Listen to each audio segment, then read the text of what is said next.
Yeah, isn't that right? Yep. And so we're all squared away. We were looking for that Coors Light that was around here. Do you know where it went?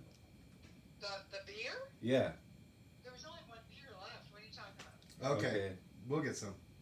Yeah, no, it was all the beer was empty. I just put. Okay, I wasn't Yeah. sure. I'm going. Yeah, It's there were 5 only minutes two away. left in the Cool. box.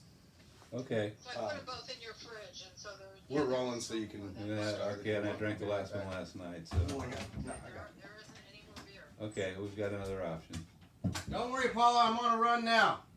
Okay, cool. That was it. That was the end of it. Okay. So you're looking for beer? Yep, that was it. Okay, honey. All right. Well, have fun. I can't wait to see it. Yeah, Okay. we will. We'll have fun with it, that's for sure. All right, love you. I love you too. I'll talk to you later. All right, bye, honey. Bye.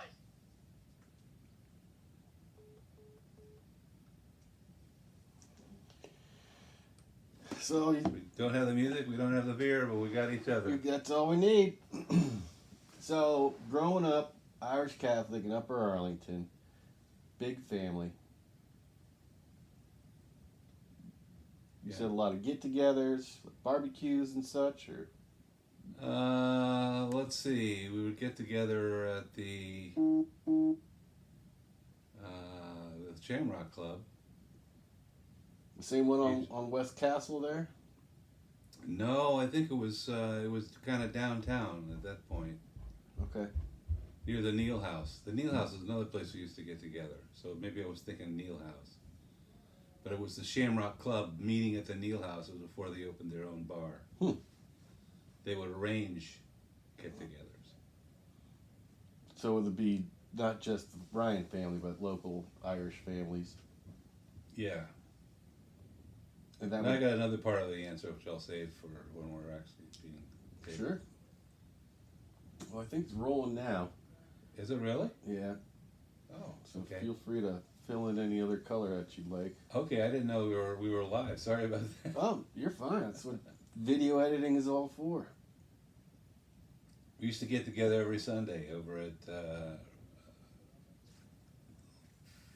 my grandma and grandpa's house, Now, 30 Ashburn Lane, Bexley. okay. I And- may have knocked a door down that way when I was selling energy. Is that right? Sure. Yeah, it's a nice neighborhood. Yeah. I remember It had a seeing. big yard, so we'd play games in the yard, and drink all the 7-Up we wanted. Ooh. Sort of fell in love with 7-Up as a drink. And there'd always be a lot of singing and dancing. Who would lead that with the singing and such? The singing would be led by Don Smith, whose son Dennis Smith is still out singing. Mm-hmm. And then Aunt Caroline. Yeah, and Caroline is also his daughter, and she's got a contract with Sony Records. Wow. Not that they're records anymore, but So which songs were sung during these sing-alongs? Dear Old Donegal was the one that I remember the most. Mm-hmm. Danny Boy. The pipes are calling. Always appreciated that one. That was being sung. If you're Irish, come into the parlor. There's a welcome there for you. And if your name is Timothy or Pat, as long as you come from Ireland, there's a welcome on the mat. I love it. So it was all on the Ruby Murray album. We would play that at home on St. Patrick's Day, and usually the weekend afterwards we'd still be playing it. You know, Yeah. enjoyed it. So Did you guys ever make trips to see Grandma Betty's side of the family in Minneapolis or Minnesota? they did just after I left the home. I was kind of in college, and I just moved out, and they took a trip up to Minnesota. Mm-hmm. We used to go and visit her sister in Chicago every year. every summer we'd go up there. So there'd be family get-togethers. I didn't really get to know her brother Ed. He was just he was in Minnesota and was, not part of the Chicago meeting for some reason. I'm not sure why. So we saw the Ryans a lot more, but we'd spend a week or 10 days in Chicago every summer. Mm-hmm. And there were two beautiful cousins that I had, Carrie and Kim.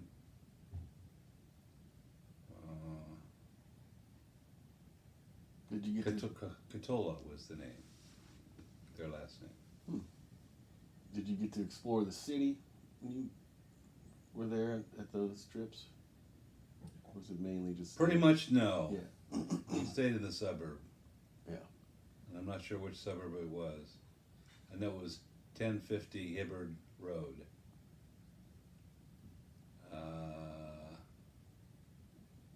What exit off the freeway was that? Dan Ryan Express? Well, we were on the Dan Ryan Expressway through part of it, and that was always something I thoroughly enjoyed. Sure. Felt like a hero. Yeah. Yeah, under my name. We got it. So, yeah, that's what happened. We never really went to any ball games or anything like that. It was just, we played baseball in the backyard, wiffle ball. Mm-hmm. It was a beautiful big backyard with a fence all the way across, a low fence. It was like, you felt like you were at a ballpark. Right. And Steve and I would play wiffle ball back there with the next door neighbors, a couple of brothers. Can't remember their names now though. It's all good. What were Christmases like?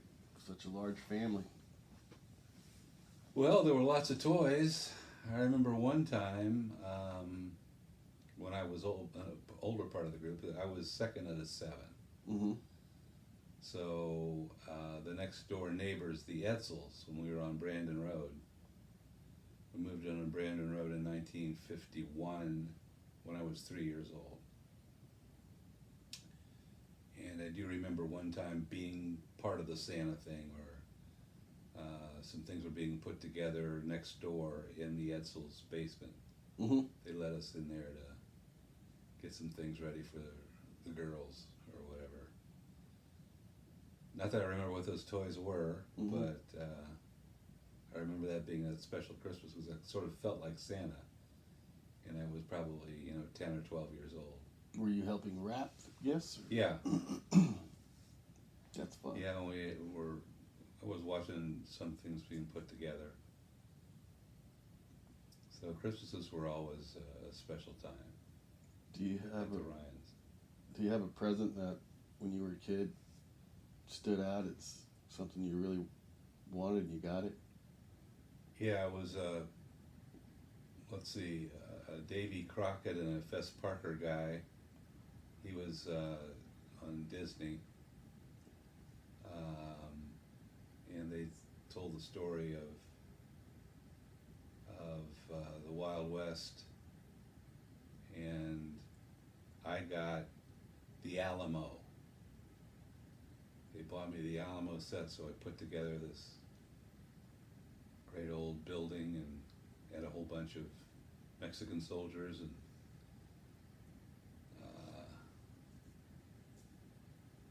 American cowboys. That meant a lot to me. It was the one that I remember the most. Yeah. I don't know if I could tell you another one, but that I remember getting and playing with for months. Yeah, I'll bet. Now, was the Lone Ranger around at this point, or they not developed that? Well, the Lone Ranger, it's funny you should say that, because I just saw the very first episode of the Lone Ranger when they were trying to sell the Lone Ranger as an idea and a concept. They made this hour-long show. And I was watching it the other night. Johnny's putting something together for me of, videos that I would like, and that he found found that one and put it on there. Yeah. It was an hour, and I watched it the other night. And that when the William Tell overture,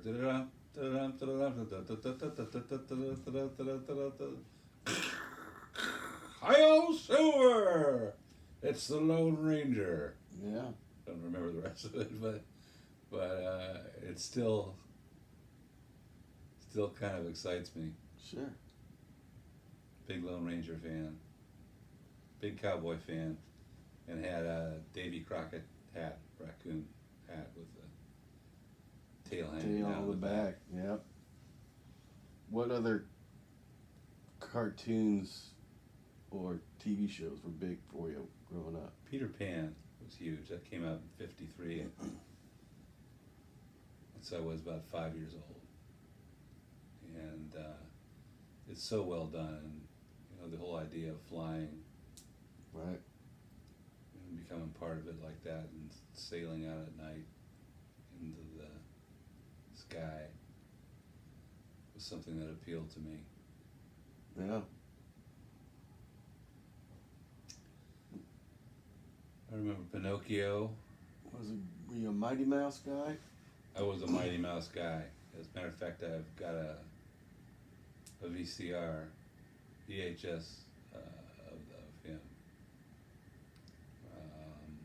Which I've got to see someday. Yeah, here he comes to save the day. That means that Mighty Mouse is on his way. Andy Kaufman. Remember that? No. Andy Kaufman, when you just stand up there and not know any of the words until here he comes to save the day, and he'd have the music playing, but he didn't know any of the words. He'd just stand up there until that part comes, and You knew that one. stand all awkward, and then here he comes to save the day. Yeah, it's pretty funny. So during this time, were you an avid Buckeye fan? No, I mean, that was not at that time. I was 5, 7 years old. When did I become aware of the Buckeyes? Sports kind of started for me when the Buckeye sports was when Jerry Lucas and John Havlicek and Mel Knoll were all playing for the national championship for Ohio State in 1959. So I would have been 11 years old. Right. And I remember watching that with Dad. You know, it was a big deal.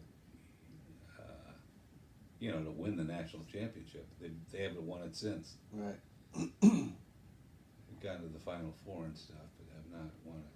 But that was my first Ohio State thing. And another thing that was big at that time was Jimmy Brown playing for the Cleveland Browns.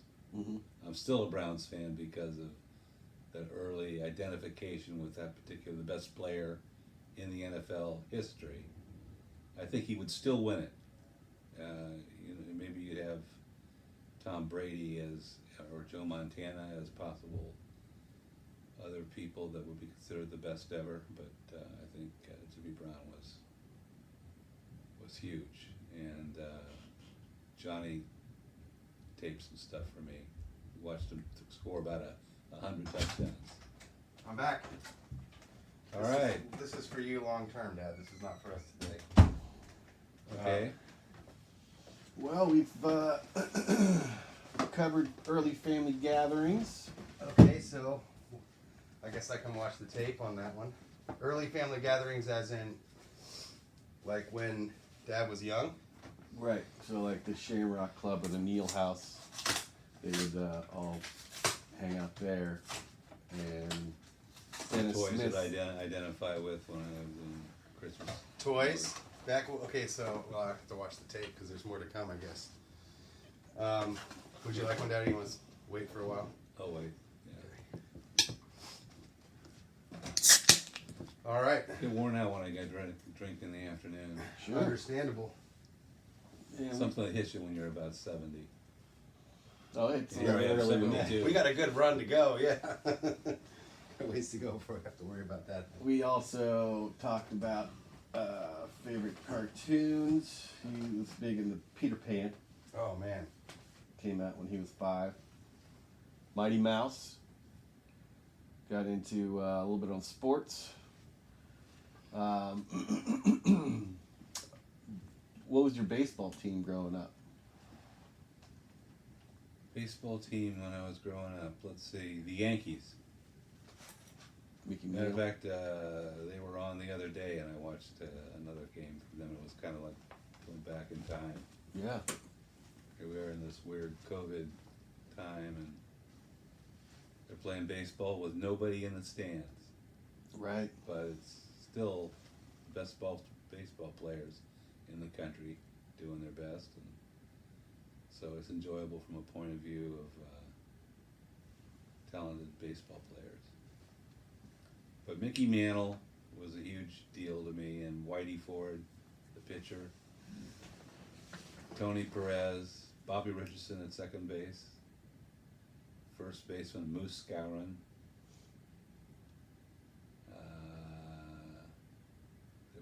There was a shortstop named Terry. Can't remember his last name. But so anyway, as you can see, I was really into that particular team, and they were year after year in the late '50s, early '60s in the World Series, winning most of them. Amazing. Yep, great time. So what? I wasn't a good baseball player though. No, I know. Yeah, right. I can relate. No, you were a good baseball player. You Yeah. were solid. Yeah, Johnny was great. I was good. Johnny had a special talent for sure. Yeah. But you were a very dependable player on the team, and could throw strikes, get guys out. Always gave it your best. That's right. So, what was your first memory that you? What was the first thing you remember going all the way back? When I was 3, I remember going to sleep and never waking up. What does that I didn't mean? wake up. Elaborate. It means we're all in that dream right now. Seriously, that's the only early memory I have. Is like I went to sleep and I never woke up. And this is all my dream. Wow. Seriously, I still have that as one of my things. I never talk about it. But That's what we're here to do, man. this is crazy, but true. All right. Well, then, inside the dream, then. Early memories. I remember my brother was not happy that I came. I was Irish twin. That means born within the same year. Two kids. I was born on June 15th, 1948. Steve was born on June 10th, 1947. Pretty soon after mom and dad came back from the war. And, I mean, dad came back from the war. Mhm. Met him, and they got along and got married. Fell in love, got Had married. 7 kids. It's the American dream. Yes, it was. So That Steve was was, what it was. Steve was upset at He under a year he old. was happy. He was 10 not months happy old, because he I was a upset. sick boy. Yeah, I had pneumonia. yeah. So she had to rock me to sleep every night and pay a lot of attention to me. And she was a nurse, so she knew what to do. Right. She was the one. And there's his mom. You know, who's this guy? What's up with this? So it's kind of always had an attitude. He admits it. Yeah. And I totally forgive him for it. He's pretty good at identifying his resentments, I would say. It's a talent my brother has. Don't know about getting over him. That's the next step, but I'm sure he'll get there eventually. But on the face of it all, it's been great having a brother like Steve. Yeah. Been- Tell us about Steve. Like, what was it like having him as an older brother? Well, with what I mentioned, there was that. He was intelligent and liked to read a lot, so I kind of picked that up from him. And of course, he went on to be a teacher, 32 years as a teacher. And he hears a lot from his students. He'll put things on Facebook, and he had all kinds of answers back from those kids Yeah. that adore him. So He's really clever on Facebook too, actually. he had a great sense of humor. We loved watching Johnny Carson on the Tonight Show. We were allowed to watch that pretty much every night. So as long as we had our homework done. Was that Johnny Carson or Ed Sullivan you're talking about? Johnny Carson. He was on the air back in the that would be like the early 50s? He came on in '62. Okay. So you guys would have been I was 14 then. 14 Steve was when- 15. okay. So it was Carson. What did you guys watch that you got excited He's about? 62 to 92, so he did 30 years on the air. Wow. What would you guys get excited about watching when you got your homework done or whatever they made you do to earn the right to sit in front of the boob tube? But what would you guys get excited to see? Funny people. They were trying to make you laugh, basically. And we were all game for that. So, and Johnny had this way of just being really humorous when he was asking the questions, and saw absurdity and called it out for what it was, and Yeah. we just all enjoyed it. He's the GOAT. Johnny Carson's the GOAT. Greatest of Yeah. all time. Yep, no question about it. But Twilight Zone. Twilight Zone was my favorite TV show. It started in the late 50s and went through the 60s, and I liked that a lot. What comics did you guys get into? I know both of you guys are comic guys. Well, that's a good question. Let me think. Shazam was up there, right? Shazam? Shazam, when he one of the comic guys that you were into. I don't recall that. Let's see. Superman. He'll get there. I want to bring up the Shazam picture though, see if you recognize it.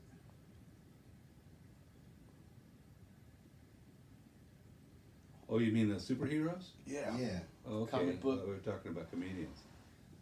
Comic books. What comic books did you guys get excited about back in the day? Superman was my main one. I liked Superman. A little bit of a Batman guy too, but Superman was, and Superboy.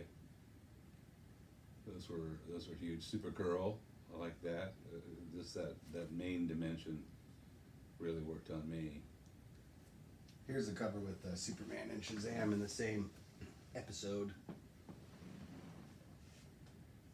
Boom.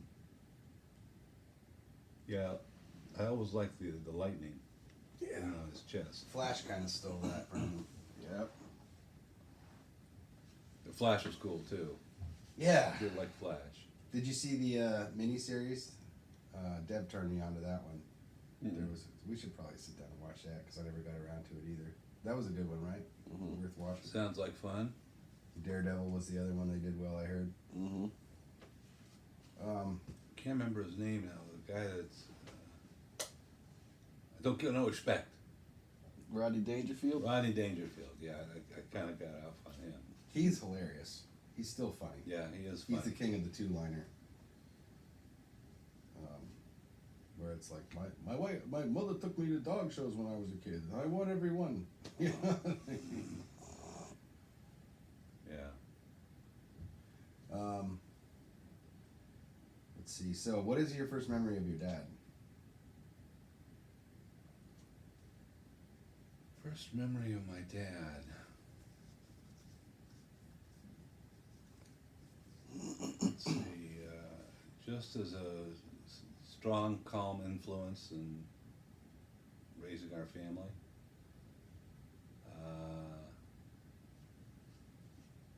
I was really into my mom, and Dad was That's the there next to question. help her. That's the next question. Yeah, will be what's the first memory of mom? But what's the first memory of your dad is a calm, assertive. He was probably sitting there talking about the war. Mm. He read war books. What happened while he was in prison? Oh, and I don't blame him. Why No. wouldn't you want to know that? Well, that's my memory. Who of it. saved me?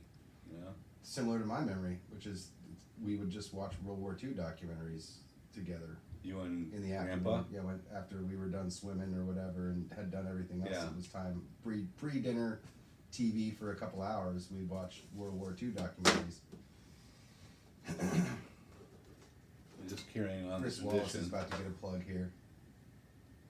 Here's the book I'm reading right now, Countdown 1945. Uh huh. Extraordinary story of the atomic bomb and its 116 days that changed the world. Dev, I sent you a link there if you want to pick it up real quick, and we'll just go back and forth if you like, and unless obviously we can improvise at any time if you want to ask anything specific or elaborate. It's should be in your messages. Oh, it said failed to send. Weird. Okay.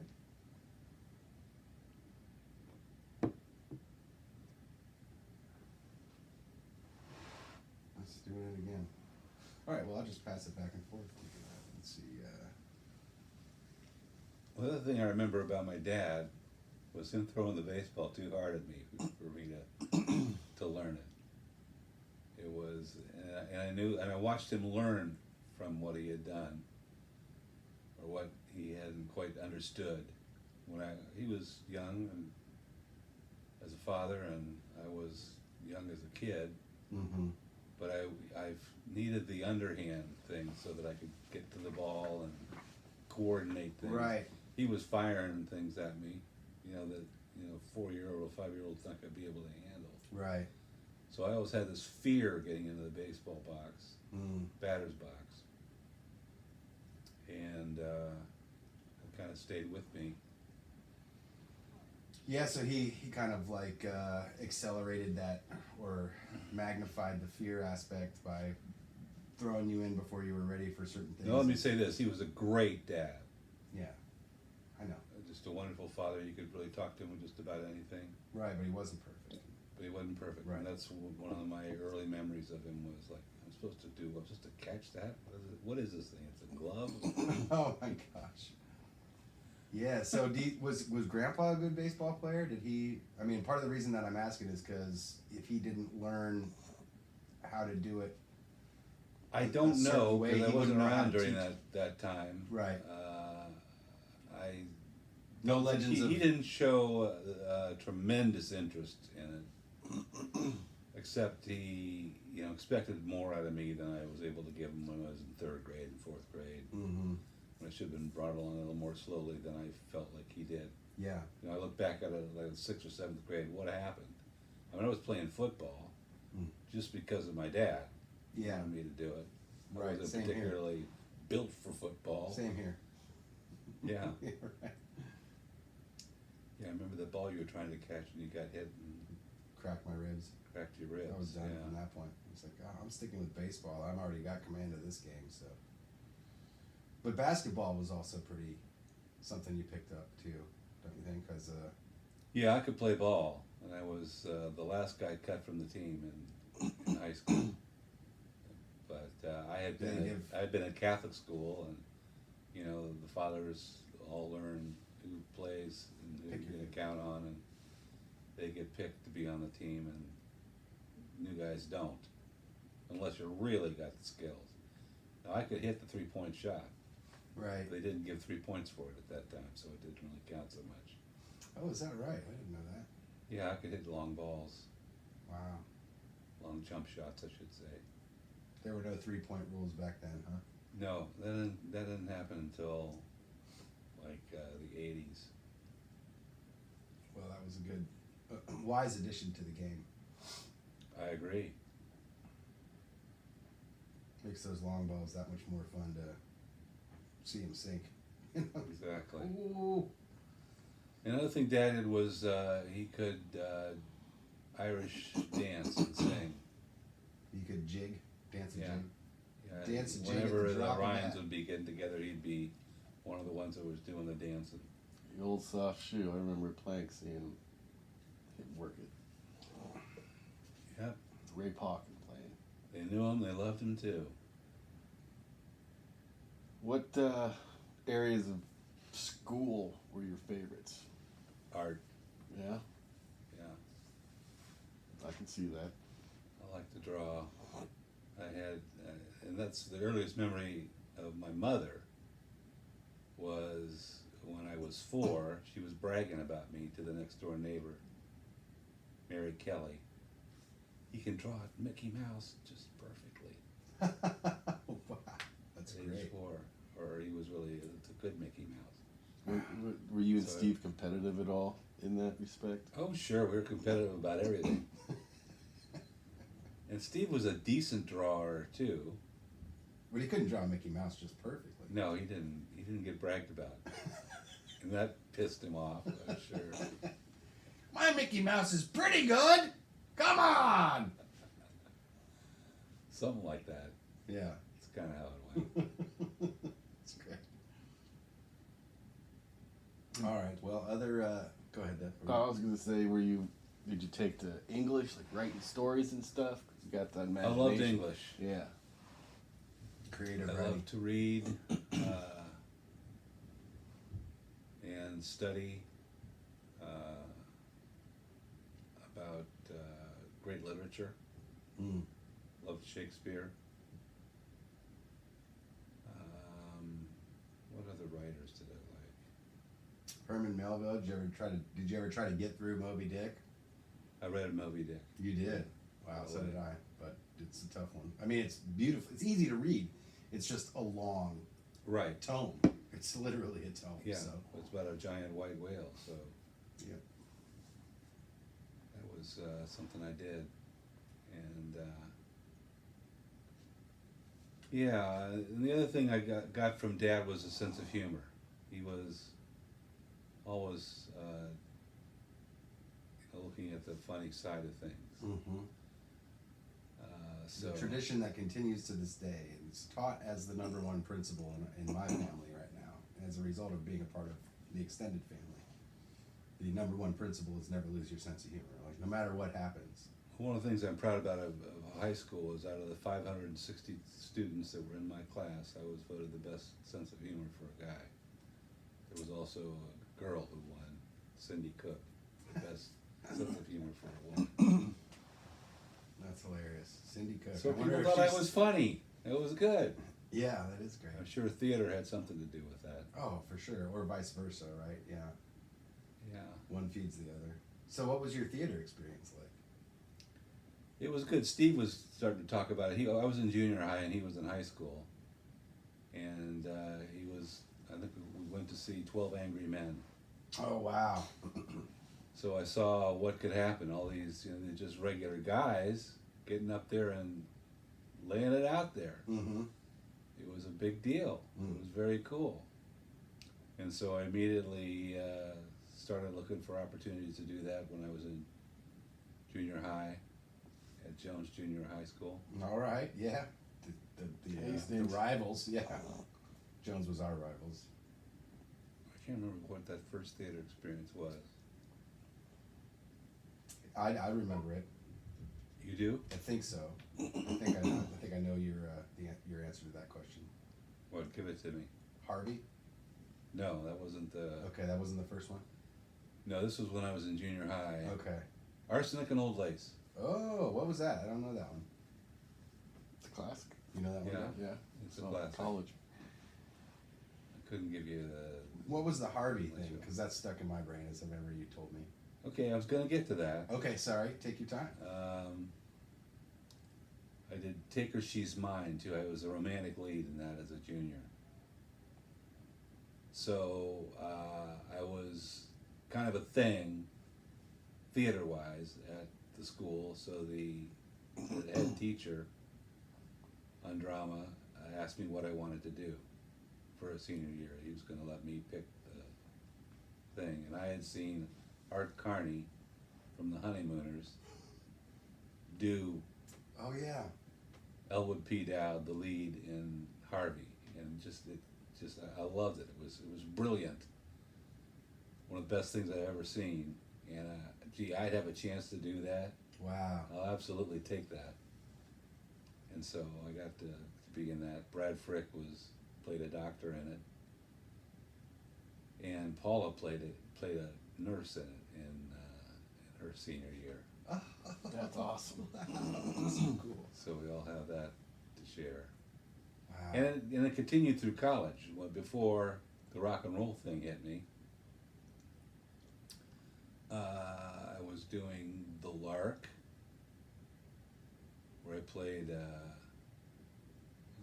let's see, what did I was in that show. I can't remember exactly who I was, but it was about a pope. And then there was another one that I remember my mom and dad went to see it, and Dad was mad because it was about an Irish brothel, Oh. and they didn't like that being featured. I about remember the Ireland. name of that one. I don't remember, but I know that one. Yeah. Okay. I'll have to Yeah, look that's that up. it's not coming to me, but I did that until, and I was also an arts. I was an arts major, but I didn't like what was coming through the people were into Andy Warhol, and I didn't care for Andy Warhol. I didn't Who see did you that. prefer to Andy Warhol? I mean, I can understand why anybody wouldn't get his. He's kind of like he isn't really a one-trick pony, but he was known as a one-trick pony, like the Campbell soup cans and the multiple copies. And if you don't like the gimmick, then you don't like Andy Warhol. But who would you have looked up to as opposed to him? Who is a better? I like the old classics. Right. Anybody jump to your mind? Particular, Not that I can think of now. just Rembrandt, Michelangelo, Exactly. Da Vinci. Those are the ones I was thinking about, but I was just Yeah. seeing the actual picture. What about No. Pollock? How did you feel about Pollock? I liked him a lot. You did? Yeah. Yeah, he's very cool.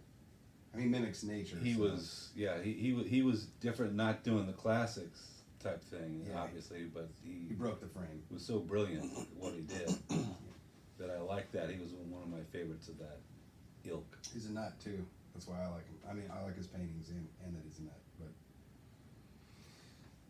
But so I went from art to did a lot of theater there, and then the Beatles came. Actually, Bob Dylan was first. Like, what? He's writing songs like "Blowing in the Wind"? Wow. Yeah. That was the one that caught you. Was it the Dylan? Was that the Dylan? How many times must man look up before he can see the sky? Yeah. What's happening right in front of you? Why can't you see it? I'm okay. Sure And everything's still so running. that was a thing going on in me in like 1965. And the Beatles, I kind of liked them, but I wasn't crazy about them until Lennon did take Twist and Shout. Once he did that, it was like, all right, guy can really sing it hard. If you're gonna fast. sacrifice your vocal cords to the point where there might not be any coming back after this one, just to make a record, then you have my respect. Yeah. Did you know, actually, sorry, this isn't about me, but I want to pivot off that real quick. Did you know that Harry Nilsson and John Lennon did a record together?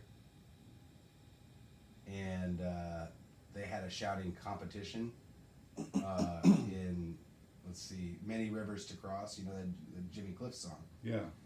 They covered that, and... No, I've never heard them sing that. Is that right? Okay, well, that will go in the music part. But anyway, I want to hear it. Harry Nilsson screamed so loud that he shredded his vocal cords for real and was never able to have the same rage. Is or that range right? again. Yeah. Lennon could do it though. Lennon shredded him early and then just kept learning how to work with it, you know. But Nielsen had this like massive range where he could go way low and way high, which is very rare to be able to do. And in his crazy time with John Lennon, because they were out on the town, I'm sure you remember that period in Lennon's life when he broke up with Yoko. And pictures of Early Lennon, '73. yeah, and pictures of Lennon and Harry Nilsson would be out in the Times and stuff of them wearing their underwear on their heads and stuff like that. Just getting smashed at the bars, and Yeah, I remember that period. Yeah. so that's what they were doing. And Harry Nilsson never got his voice back, but he still managed to go on and make some incredible tracks after that. Respect him, top to bottom. Okay, we call it, take a break here. Yeah, no problem. I need to go to the bathroom. Yeah, Yeah, we got should. it. Many rivers to go. Take a quick break up.